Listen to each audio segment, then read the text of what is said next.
introduce yourself and everybody that's going to be here today, possibly? So I'm Nesky Hernandez. You guys know me as, Nes. This is Joseph. I'm Joseph Carlos. You got two first names? Yes, like Ricky I Bobby. did not know that. Some of the other guys that are coming are Hippolito Ariaga and Anthony Torres.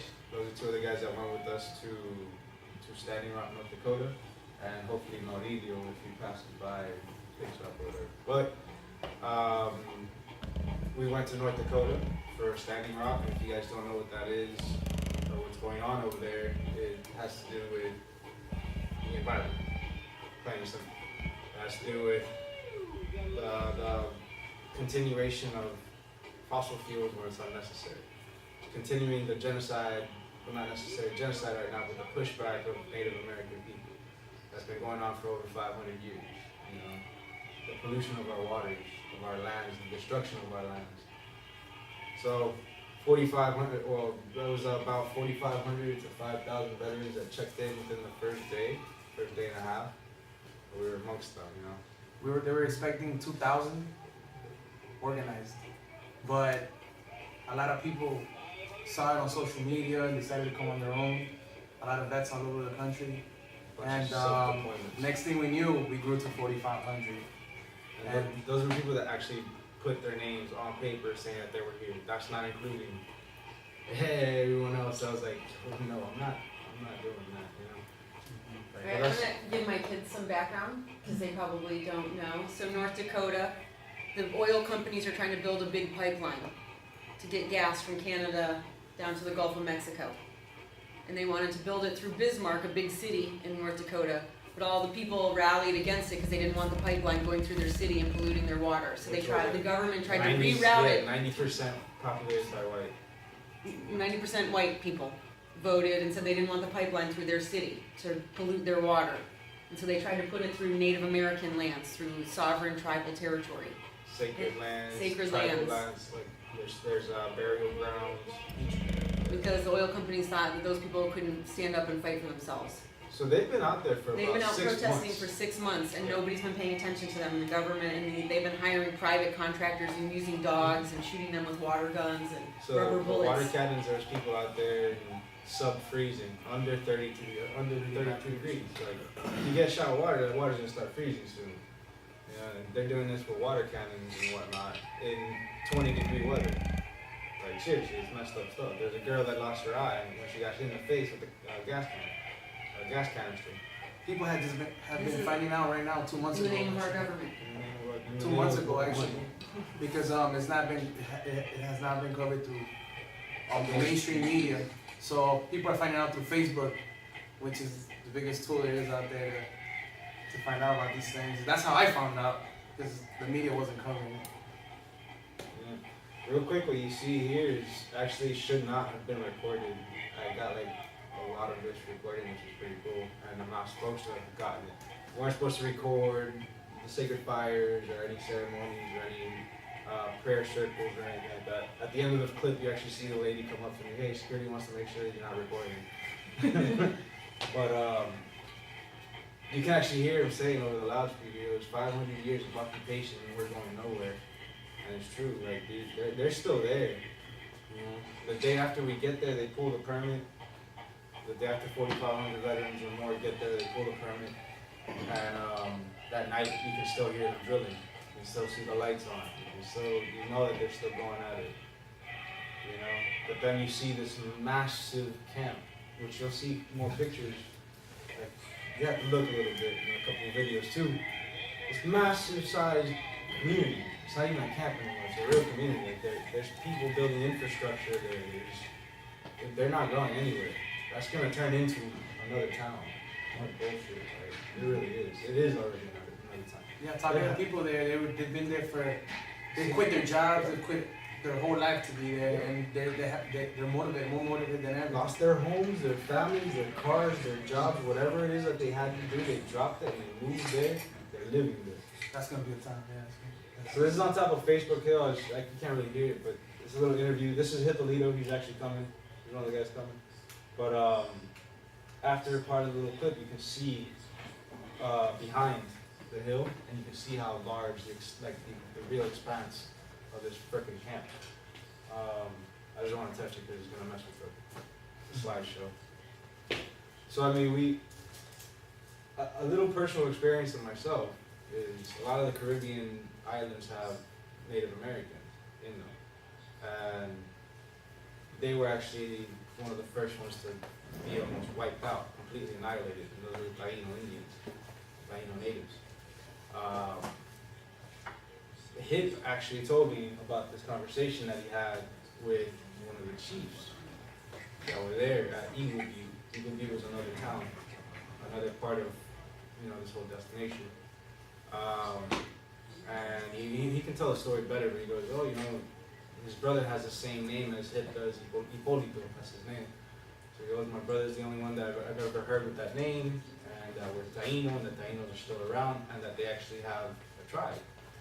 And the badass part about it is that he sent Hip an application, and I sent it to my friend, he sent it to me too. So the possibilities of actually regaining touch of something that I didn't know I had in me again, pretty badass. Yeah. Wait, you're part Taino? All Caribbeans are. Yeah. Wow. I mean, my grandmother's this tall, dark as shit. My grandfather died with long black hair. He never had white hair. Yeah, We're all mixed. from Yeah, we're freaking French, Spaniards, Black, Chinese. I come from Guatemalan descent. My parents are Guatemalan, so when I go to Guatemala, you see the culture there of the Mayan people, the descendants of Mayans, and right there. It's amazing. I think one of the photos you had showed a South American tribe that come up with the long colored feathers. Oh yeah, They're from South America. Like Peruvians, Yeah, right? something like that. Yeah, they had a dance and everything, a ceremonial dance. Yeah. There were other So real quick, Yeah. Oh no, Indians from If you could different just- places of the earth. like it's no joke. Like the expanse of this freaking, it just goes. That's like the river. That white strip right there is the river. It comes all the way around to this side, and then on the other side of the river, there's the sacred stone camp. Like it's another camp, and just goes again along the whole river. Like they're not going anywhere. This is real. This is the revolution starting. The eyes are just starting to, focus in on that. And I say that in a way of revolution, of environmental revolution. This is the first time that any, like you said, any mainstream media was there. Talking about CBS, CNN, Everything. fucking Channel 5, everybody was there. Why do you think the media doesn't cover stuff like this?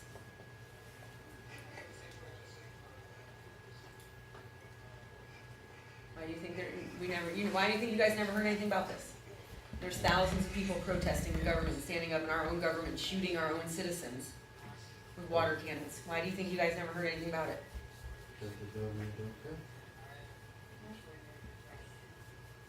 Because they don't want you to be woke.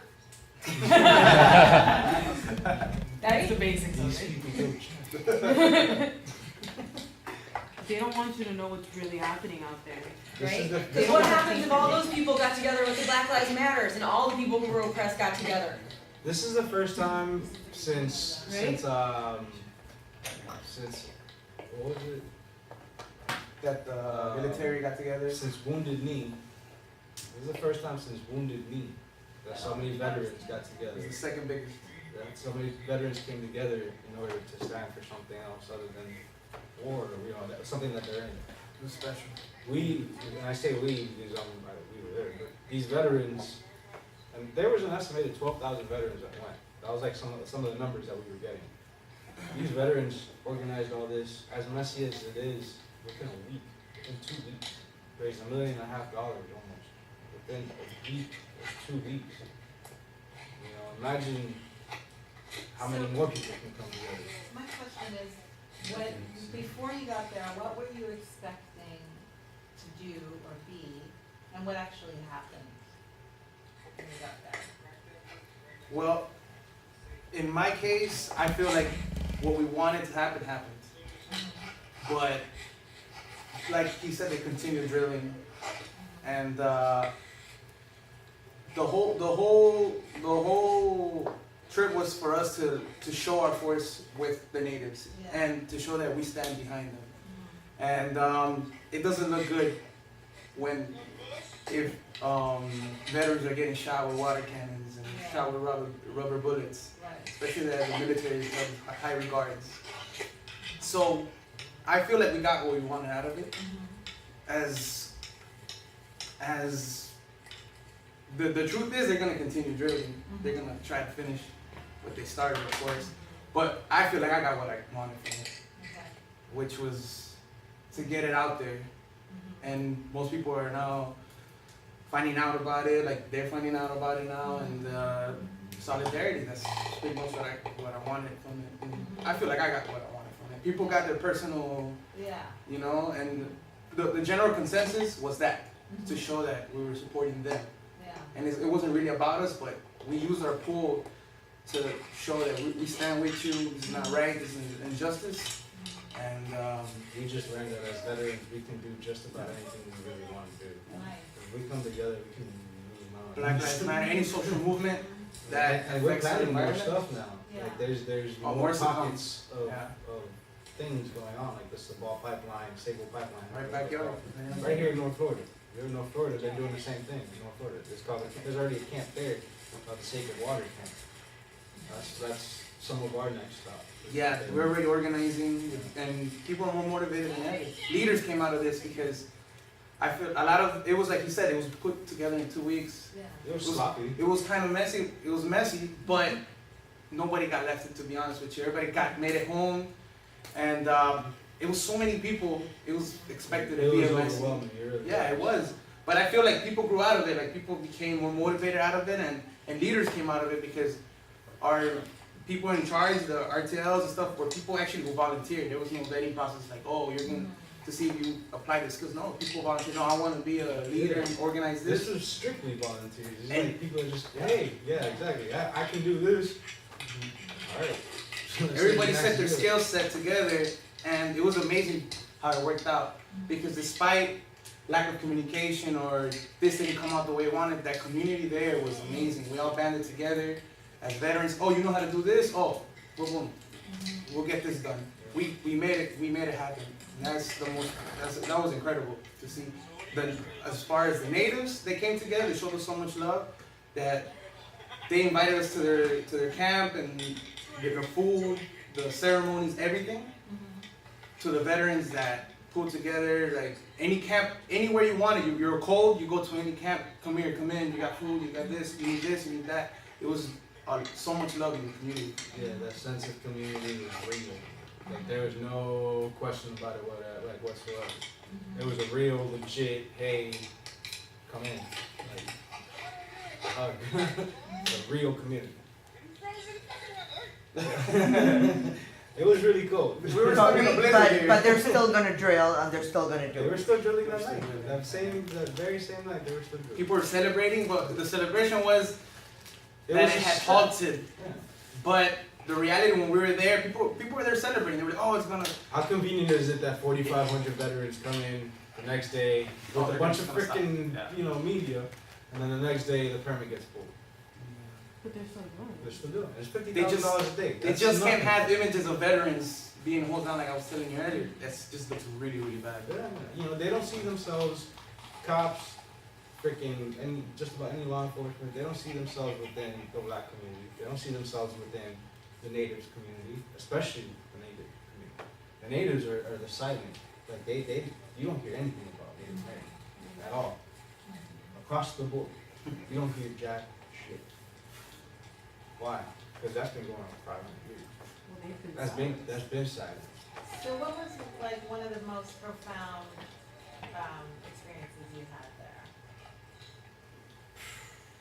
There's so many.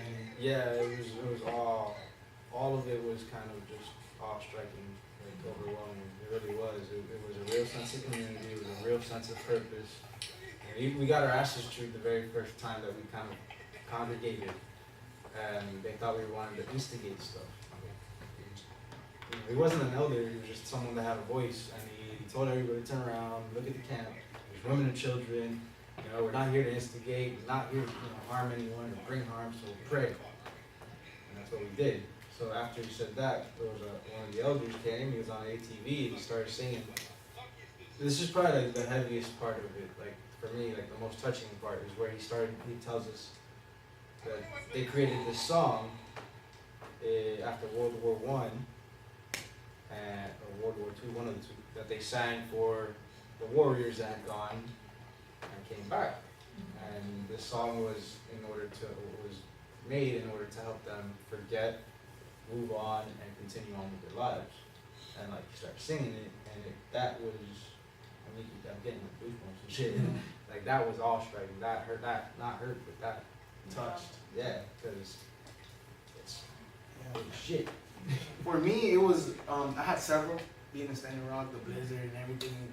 But for me, it's actually one of these moments that we were heading to a, we were heading No, I actually, did that on purpose. we were actually heading to a bar because we got stuck in the blizzard. Our bus got stuck, so we're like, oh, let's go to a local bar with the natives. That's this right here. Yeah. We're going to the bar right now. So we got to the bar, and it was, the natives were there. They accepted us. We had a great time. We talked to them, and one of the native women came up to me, and well, several of us, but she came up to me and started crying on my shoulder, don't leave us, because they're going to continue drilling. She started crying on my shoulder, don't leave us, don't leave us, don't leave us. And that's the moment that, remember, Nesky, you remember that? He was there, and she did that for some of us, and to me that was a touching moment right there, that I felt it. That's when I felt, wow, like this is really impactful what we're doing here, and you felt it so real with her. It was just amazing. It was a surreal moment just walking into that bar, and I know you guys are young, but when you go to a bar, it's usually kind of tense anyways. Yeah. It's like one of those dive bars, but like it's the only bar that's open during the blizzard. Put it like that, you know. So yeah, they're open 24 hours, 7 days a week, except for like Christmas. Doesn't matter what's happening. So I mean, you walk in there and you see a bunch of guys. I'm wearing this, you know, we're all kind of like fatigues and camis and whatnot, and that's a beautiful shot. freaking insanity is what it is. But you just walk in and it's kind of awkward because you're not sure how to feel yet. You know, so it's 9 o'clock at night, 10 o'clock at night, and you're walking in a bar. There's a bunch of Native Americans there, and they see us walking in with camis, like I said. And it's kind of like quiet, and then someone stands up and they offer me a seat, and kind of just everything smooths out. And then from there, things start going like way more positive. It just started going way up. Singing together. Singing. One dude got really emotional. Really big dude gave our RTL gave A the flag. leader a Blackfoot flag, a banner, a big. There's a picture of it actually. And the Blackfoot are like a warrior tribe. They're warrior culture. Like they're no bullshit. He was like about to cry. Like here, took the flag, gave it to the leader, and was like here. Like it was just ridiculous. That bar. The little piece, the coconut peace sign shell that we had, I gave it to them, put it on the bar. Like it was just a really crazy, touching moment. Dude got us drunk, like gave us shots. Yeah. Not to propagate the drinking or nothing. Yeah, no, it was just a special moment, and he was like, at the end, he was just like, we didn't care about money. He was just like, guys, enjoy it with us. Let's have a togetherness. It's like a bond. Yeah. It was good. It was amazing. I'll never forget that. That's on the other side of the water. Poor horse. Oh no, they Oh, they're lovely. That was before the blizzard. Yeah, you should see the blizzard ones. I mean, I think it's restarted, bro. Yeah, that's fine. You should. You don't want to show some blizzard ones? The blizzard one already passed. Oh, okay. It's the same thing. Oh, okay. But Someone just got there was a lot of craziness about that whole experience, and the other guys can share theirs whenever they get here. But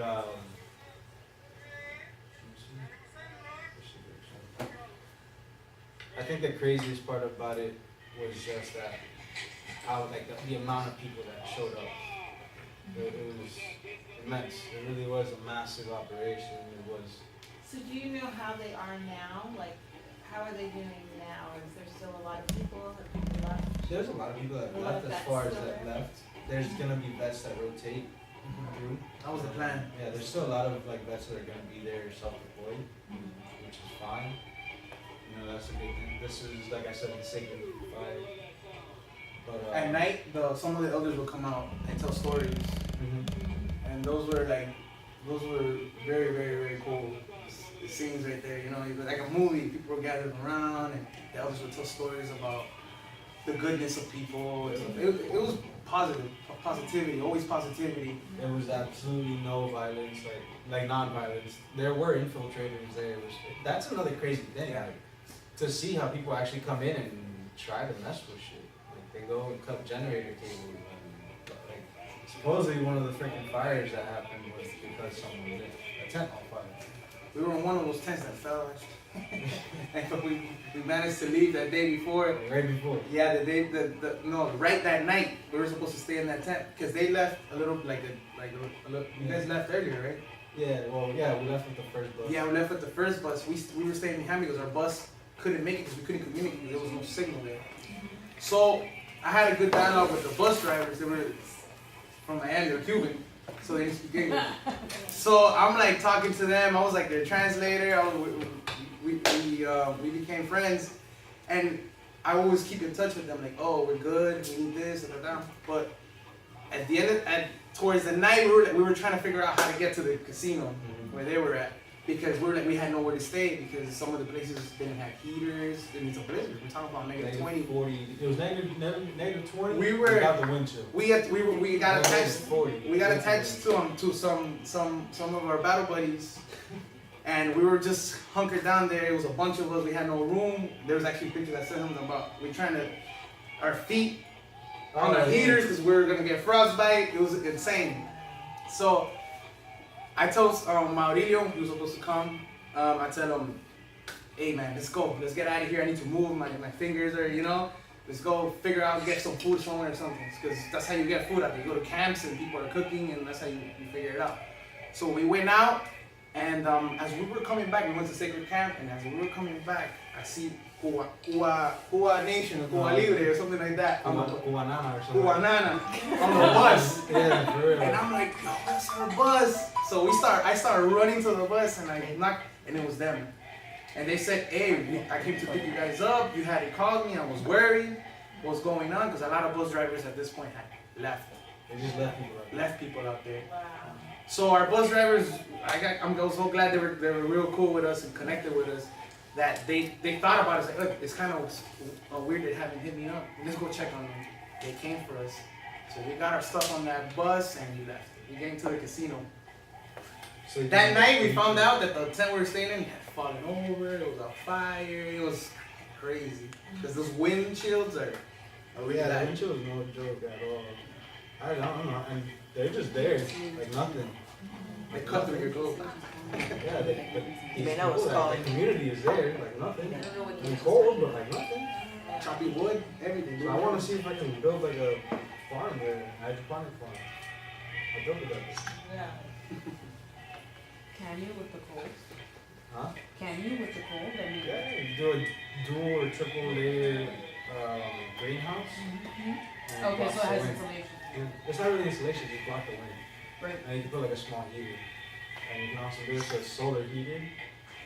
And then the solar panels on it. I mean, they have pretty clear skies, like, Yeah. even with all the snow and stuff. That was the day. Yeah, that was the Then good when the night time came.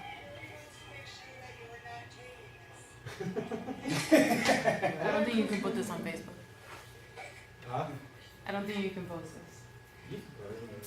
No, you put It's not an infringement right or whatever. I didn't sign any papers. Any questions? I mean, anything else you guys want to know or curious about? Or? Well, I have a question. People are saying that they're going to head to Flint next because a lot of people are saying, well, why are you going there? Why was no one going to Flint? So what's the thoughts on that? So there's a lot of different ones that we're going to. There's a Sable pipeline. There's Sabal, whatever, Sabal pipeline up in North Florida. That's pretty bad itself. There's Flint, Michigan. There's the Everglades with the fracking. There's going back to Standing Rock. There's a bunch of little stuff that's gonna happen. This was like kind of a test run. It was great to figure out and to realize that so many veterans can mobilize so quickly. As messy as it was, like we said, as messy as it was, to mobilize so quickly and get so much. And I don't say that like we did anything, but get something done in that short amount of time. So is this something the veterans are kind of like geared now Yeah. to start doing, Yeah. showing up wherever there's At least some of them. injustice and stuff like that? Oh, Some of yeah. them. If all of us that went through now, we're involved with emails with organizations now that you see it branching out to all these different events and now, and everybody was trying to like organize to hit everything. Like little self-defense. Like she was saying, Flint is one of the ones that we're starting to talk about to organize and go. This was kind of like a trial run, let's say. Yeah, So- but now we're gonna now they're trying to smooth it out, iron out the little kinks of what kind of went wrong here, what kind of to make it better. There's Now also we're gonna be organized people that better. go away from the organization that we were joining with, because there's a lot of conspiracy going on, like conspiracy talk, like he kind of just left, and none of the money that was raised was used on us, for example. We didn't see a dime of it. They used a lot of money to fly people home and get buses and whatnot, yeah, but they didn't help out with infrastructure or anything like that at Standing Rock yet. At least not when we were there. So, I don't know, but there's a lot of like smaller self-deployments, like people like going to North Florida. That's easy. You need a tent, bug net, and that's it. Like, there you go. Yeah, but like I we can said, dive most of the RTLs, the leaders, they grew leaders out of it. Like 'cause now we've set like we started a new organization, Like groups and stuff. new groups and stuff, and the group that went together, Georgia Florida group, were in constant contact, and it grew. It spawned a lot of. Now Florida has like, it's not like just Florida's, Yeah. it's Florida for Standing Rock anymore. It's Tallahassee, Sval, Georgia, Miami. We're all connected. Like, All the people that. It's freaking spreading. It's ridiculous, and that's awesome. Yeah. That's what needs to happen. So you can see behind. Look at that. And that's where all the media was. Social Facebook Hill, kind of hard to get a signal there. Yeah. And people's phones are getting jammed out there. Like I said, there's people like with like their batteries will just die, boom, Yeah. and their phones will no longer be able to be And used. jammers and Jammers. EMP pulses and shit. So they're flying drones out. They're flying real low helicopters. That's a no-fly zone, just so you guys know. Oh, And they have helicopters and planes flying around. the first day we got there, they're like, "Oh, we never seen this much media in our lives, like, since we've been there." So So, where do you, all the so media came out the first who is actually sending those airplanes out? Is it the company? Is it the government? Is Right, it both. the, I mean, the helicopter was a little yellow, private-looking helicopter. so they just hire private? Yeah, it had no decals on it. Like, say, I this. mean, other than the regular decal that we had. It wasn't like a channel, news station or police or anything like that. It's constant flying. And then the police that they send out there, where are they coming from? Like, they don't There's look like up- there were set from 50 some odd sheriff's departments. They were gone. We didn't see. They weren't there. They were in their cars. They were at the. So you see this place, right? You look at the area that they're having this drilling and shit done, right? Like it's a freaking base. It looks like a little base, like something that I was in Afghanistan. When I was in Afghanistan, we had FOBs, forward operating bases, like little FOBs. You take over a house, you put a bunch of sandbags and wires and towers and HESCO barriers and Jersey barriers, and you have yourself a little FOB, like a hardened compound. That's what these people have. These people have a FOB in their drilling site. That's what they have. Freaking concertina wire, like large concertina wire, large fences, Jersey barrier on top of Jersey barrier, like 2 high Jersey barriers. Like it's like you're in Afghanistan. These guys are in MRAPs. MRAPs are like the big ass trucks that we call rhinos in fucking Afghanistan. Like those things are no joke. They don't have 50 cals on them or Mark 32s or nothing like that, but these guys are rolling around in up armored vehicles. Where do you? So this is the march. I only have like 10 seconds of this. Yeah. This is That's amazing. us in 20-degree weather and negative 40-degree winds. So like this is right after. That's There were people in wheelchairs being Yeah. carried in. so I didn't record that because I was right at the front and there was like a lot of ceremonies going on. So I was actually respectful. I didn't actually record anything. But right at the front, that's when we had they looked Peruvian, I'm pretty sure the natives over there, we were all there at the front line, like at the bridge, like just praying, and they were dancing and doing prayer circles and round dances for like an hour or two. And that feels exactly how it was. That's what it, yeah. It was really, really intense. Like that shit's sideways. And that's no snow. The day before in the blizzard was worse. This is all wind. It was the same wind, if not stronger. It's the coldest I've ever been. Yeah.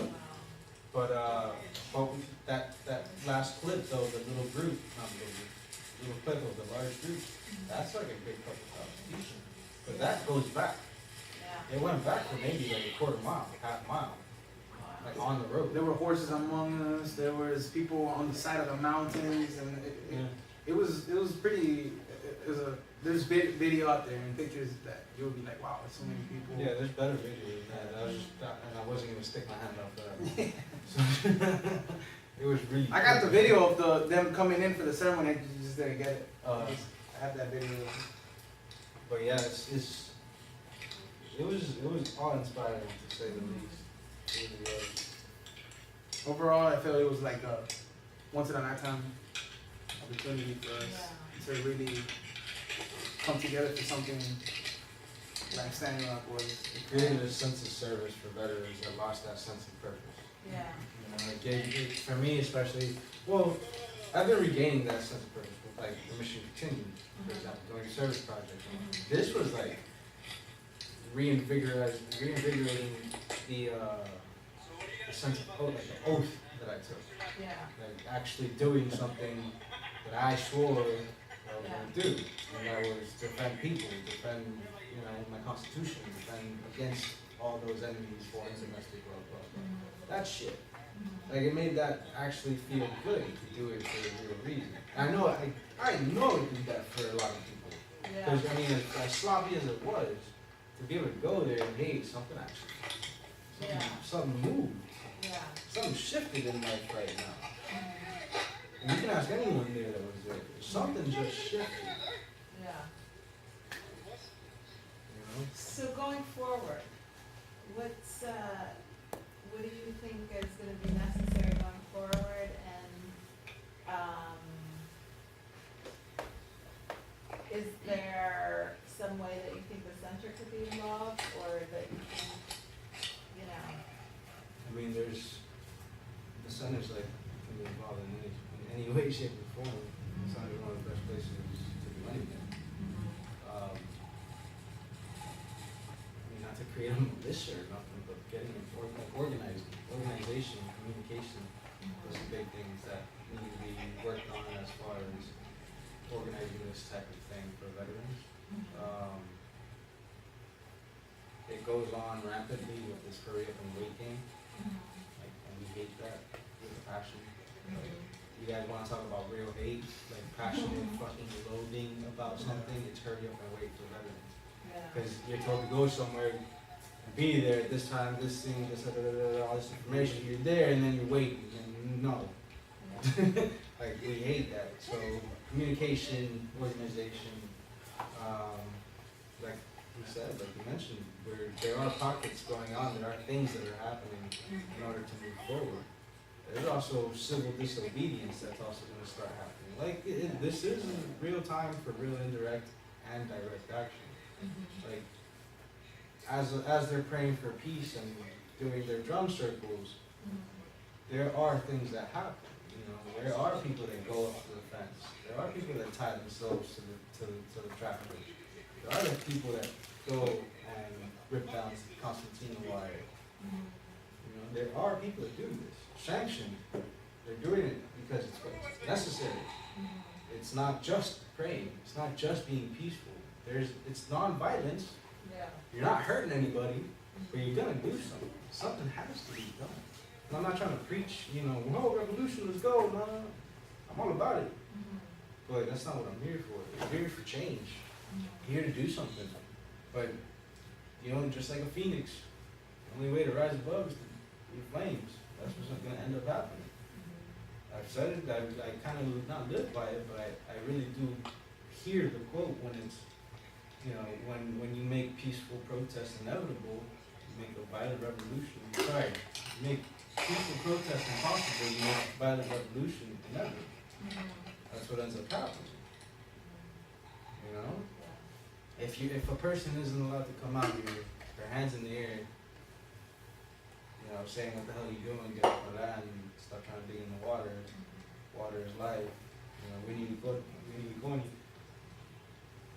Like, if you're getting shot with rubber bullets, more than just rubber. I know there's people that get shot too, but you know, when you're not doing shit, your hands in the air, you're right there with a dozen other people, women, and you're getting shot and sprayed and tasered and beat and shot with canisters. Like shit that's not lethal, but that shit will fuck you up. Someone lost their eye. One almost had to have her hand amputated. Yeah. Yeah. She did get her hand. Did she? Yeah, she lost it. You know, the fact that we have to be out there. They don't see themselves within the native people, so they're gonna see themselves with someone that did some shit, that went to Afghanistan, that went to Iraq, there was people from Vietnam, there was someone in a wheelchair with tracks from Korea. Come on, when you have 60-year-old vets that should not be out in that weather, going out there to say, hey, what the hell are you doing? That should resonate somewhere deeper than just, hey, I got a badge. My oath is the same oath that they take. A little different, but it's the same oath. They don't have to go out. You know, they can stay within these borders, but it's the same oath. It's the people, it's the Constitution. You know, it's not money, it's not greed, and it's propagating the same thing of using fossil fuels. That pipeline has to pump for over 40, 50 years for it to get its complete gain. It's money back, incomplete, and then some. You know, they're gonna make their profit now. Of course, that's what it's there for. It's not like they're gonna be paying it and then make their profit after it's all paid for. They make their profit, slowly pay it back. Paying it back is gonna take that 40 years, well beyond our need and our necessity for any fossil fuel, well beyond our goals for using coal and fossil fuel. You know, like renewable energy is real. You know, yeah. And that's what we're like hoping the bus makes it. So there was a bus that got flipped over. Yeah. That got knocked over. Those conditions were to travel in are not good. You see cars and ditches, you see everything, you see, yeah. Yeah, there was a good like 30-car pileup right outside the freaking thing.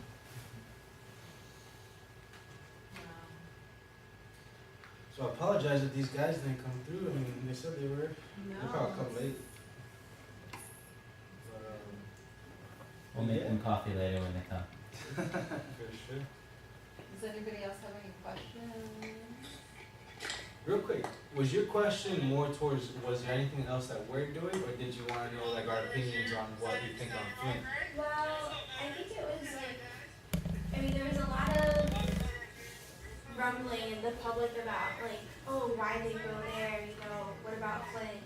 Because that was in the news a lot, and then, I mean, it's all connected to minorities and how we don't value their lives, how like the system doesn't value their lives.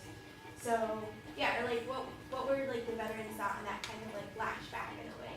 Well, I'll say it from my opinion that there shouldn't be any backlash or any hearsay or talk about anything, because the fact that they even had coverage, like Flint, Michigan has had news coverage.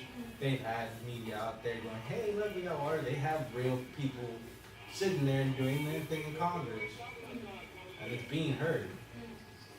Why is it that the Native American, and not that I'm not going there, I don't agree, like, hey, we're trying to get there. I want to go everywhere.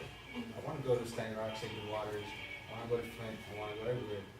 But these people didn't have media coverage. They've gone to the UN. They've had representatives go to the UN, and nothing happened. Still just talk. It's the same thing that's been going on for over 500 years. I'm not taking anything away from African American lives or Black Lives Matter or the slavery movement that happened. No. But at the same time that that's happened, there's been over 100 million freaking Native Americans that are wiped out, tribes that are no longer existing. This has happened throughout the freaking century, where they give them one piece of land.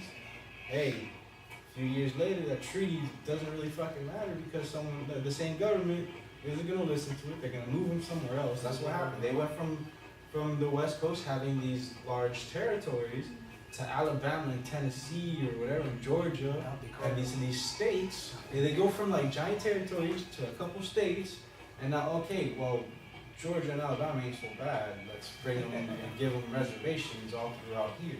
So they don't even have a state. Like I'm saying a portion of land that is subsequently theirs. They have chunks, bits and pieces. So now what happens? Oh look, we got an oil pipeline that the white community over here, Bismarck, doesn't like. And some more bullshit, real quick.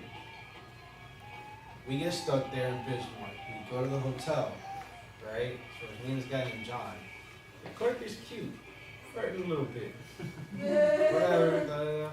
Oh, so why are you guys here? Oh, we're here with Standing Rock. Oh. Like from there. Like, so, and we start getting into a conversation. And she's like, well, why do you guys actually come here? I said, well, it's the same reason that you guys moved the pipeline from here to over there. It's the same thing. Gonna destroy their land, their waters, and all this stuff. Oh, well, I mean, why do you guys have to make such a big deal about it? Like, that's the mentality. Why didn't you guys want it through your land? Why did you guys Why did you make a big deal about it? Like, that's the mentality. They didn't want to. That's the ridiculous. Right? I don't, and I get it. I don't understand. I get that much. But I don't understand people. I don't understand everybody. I don't know where they come from. But what the fuck? Like water? Hello? At least here in Florida, it's a huge thing. And look at our lake. Our lake's freaking rotten now. So I mean, whatever. I guess they can melt the snow. Get some water out of that. I don't know what I was saying before that, but that just kind of came to my mind because it was really messed up, like the mentality behind it. Did you encounter any other like negative or witness negative things happening from the locals? If you're saying there were people that were There was a couple, not really anything crazy. Now when you have a bunch of veterans, it doesn't happen nearly as much. But yeah. Anything else? No, thank you for sharing Very all of that with interesting. us. Our pleasure. Extremely interesting.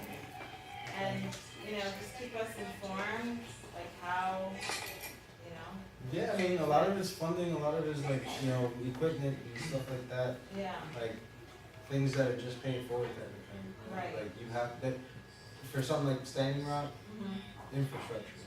yeah, Like, actually doing something like I wanted to say. mhm, Sorry, saying what I wanted to do earlier. I was trying to talk to people like Remy, which was the guy in charge. mhm. He's like, shit, that's a really great idea. Like, what can we do? Like, what can you bring to the table? I'm like, well, I can't do anything right now, but it's possible. Like, I want to do it. So it's not like I have a shipping container ready to go. Right, But there are companies that have that. right, At the same time, we can build it, put our name on it, and put it out there. And hey, look, I'll go out there for a month. I don't give a shit how cold it is, and take care of the farm, an indoor farm. right. It's the funding. Funding or equipment stuff like the doing, the action behind it. As veterans, physically, mentally, we're capable. And Joe could sponsor. Joe from Chronic Lifestyle. Yeah. No, I mean we've been talking too. Well, I haven't talked with him, but No, but Joe tells me if I bring anything to Joe, he can sponsor. It's good, I'm sure we'll sponsor whatever, I mean, how great would it be to have a 2-story shipping container or like 2-story where you have farm, yeah, enough food to grow, and that's a lot of food. Yeah. Shipping containers hold a lot of fucking food, especially when it has a farm. Are you still in contact with people who are still there? We have contacts that are still there as far as like in the vine work, not directly. Like I don't. Is there anyone still there from you? No. Through mutual people. Yeah, but not from Florida, Georgia, like right now. Everybody's back home, yeah, but there's people that, through mutual people that have contact with people that are still there, or going there, or planning to go back. Yeah, it was It was a shit show, like no bullshit. It was a shit show. Well, I missed the beginning, I apologize, got a little lost, but how did just the first initial, like, who decided, let's go? I mean, I could say I was, and then at the same time, other people could say it happened just at the same time. We started seeing No, but you things had an happen. organization. The organizations, it happened. It kind of grew out of nowhere, though. That's Yeah. the thing. Even Yeah. that came out of nowhere. It was just like, all right, cool. We got this. Let's see. So someone did a GoFundMe, and So a couple of people in Miami, like, let's no, do it this. was Wesley Clark Jr. and what was it? Michael Wood Jr. But there's like some iffiness. going Yeah, on. they started with like a main page about with Standing Rock, and then veterans poured in, Yeah. seeing the There's- all it happened justice, and then they grew. with self-deployments as well. It wasn't just the organization. The organization had a bunch of veterans go, and then all of a sudden there was a bunch of other veterans that were like, fuck it, we'll go too. And veterans were going, and they would get arrested or something, and it would get back to the newsfeed. Look, this was going on out here. They don't even respect people protesting peacefully. And then that's when the ball started rolling, and that's how little by little. When she lost her eye, when the girl lost her eye, that was a big. Because I saw that on social media too. I was throwing up rants left and right. I was like, look, we need to arm up and go, like just stand up. I wanted to go rifled up, not to be violent, but to really put a real wall. Like, hey, you guys are not doing this no more. To us, and we were coming with a different mentality. Like, Yeah. you really want to get to them, You're you gonna get have to to us. come through. So we changed it up a little bit when we got there. You know, they kind of reinforced the peacefulness, you know, non-violence, the prayer side of it. So I mean, it was awesome. It really was Thank really you for nice. sharing, Nesky. I'm glad we recorded it too.